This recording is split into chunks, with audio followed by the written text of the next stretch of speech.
Barokahna sekolai. Ada yang bertanya sama saya ketika saya berbicara di suatu majelis. Mengapa sekarang ini sepertinya sekolah kehilangan kesaktian untuk membentuk hati anak-anak kita? Ini pertanyaan dan bukan pernyataan saya. Saya hanya mampu menjawab begini. Dulu orang tidak sekolah setinggi sekarang ini. Bahkan di kampung tak ada yang hebat berteori pendidikan sedahsyat hari ini. Bisa dibilang teori pendidikan sekarang mungkin sudah menyentuh langit ketujuh. Tapi sebenarnya ada yang hilang, yang disebut dengan keberkahan. Keberkahan bukan buatan manusia, melainkan pemasena puange, rahmat Allah. Bukan sekolah yang membuat orang sukses, tetapi Allah lah yang berada di balik semua kesuksesan manusia dalam usahanya. Maksudnya, secara khusus saya mengajak Anda yang berusia 40 tahun ke atas untuk menengok sejenak ke belakang. Balik.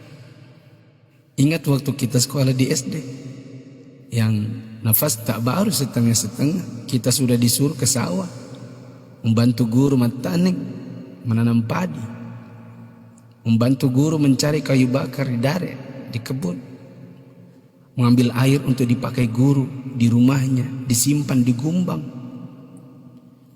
Teori praksis pendidikan saat ini akan berkata bahwa ini tak ada hubungannya dengan kurikulum dan media pendidikan dan lain-lain. Kita disuruh mengerjakan pekerjaan oleh guru yang seakan tiada hubungannya dengan akademik. Bukan itu saja, bahkan mungkin kita pernah menjaga jualan guru. Tak hanya itu, kita kalau dipukul oleh guru hingga setengah hidup, atau masengo, mimisan, akibat pukulan mistar kayu guru dan jangka pelingkar yang ujungnya runcing. Disinilah intinya. Atas itu semua, pernahkah orang tua kita protes? Pernahkah orang tua kita mengeluh dengan tugas-tugas tadi?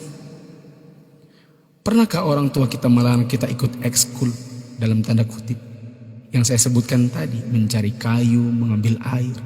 Sama sekali no. Orang tua kita tidak pernah mempersoalkan. Inilah mata air yang mengalirkan keberkahan. Atas kesabaran orang tua terhadap dunia persekolahan, Allah pun turun dengan tangannya. Dia membalas kebaikan hati orang tua atas penghormatan terhadap guru dan eksistensi sekolah yang bahkan mungkin dengan segala kelemahan. Tak perlu pakai teori pendidikan, sebab orang tua kita tak paham itu semua. Tapi teori dan kehendak Allah yang berlaku. Inilah yang disebut dengan barakah, keberkahan. Boleh jadi kita sudah jauh berjalan, tapi mari kita tengok sejenak betapa hebatnya pendidikan orang dulu. Kebodohan guru zaman dulu dengan ekskulnya, serta kesabaran orang tua dengan ketidakpahamannya, rupanya mengusik Allah Ta'ala dengan menurunkan barakah pamasya atas berkat rahmat Allah. Bukan hanya bagi guru, tidak juga hanya untuk orang tua. Bahkan keberkahan itu pun dinikmati oleh anak didik. Tengoklah sekarang, orang tua memenjarakan guru, anak memfitnah gurunya, dicubit bilangnya ditempeleng, diajari katanya dicaci maki, dinasihati lapornya dihina, ditegur ujarnya dipermalukan. Bagaimana mungkin berkah Allah bisa datang? Anda yang berumur 40-an, pernah kita melakukan ini? Bahkan kita membohongi orang tua karena melindungi guru. Kalau perlu orang tua tak perlu tahu apapun keadaannya. Itulah sebabnya di akhir sekolah dahulu kita selalu menyisakan air mata kebahagiaan.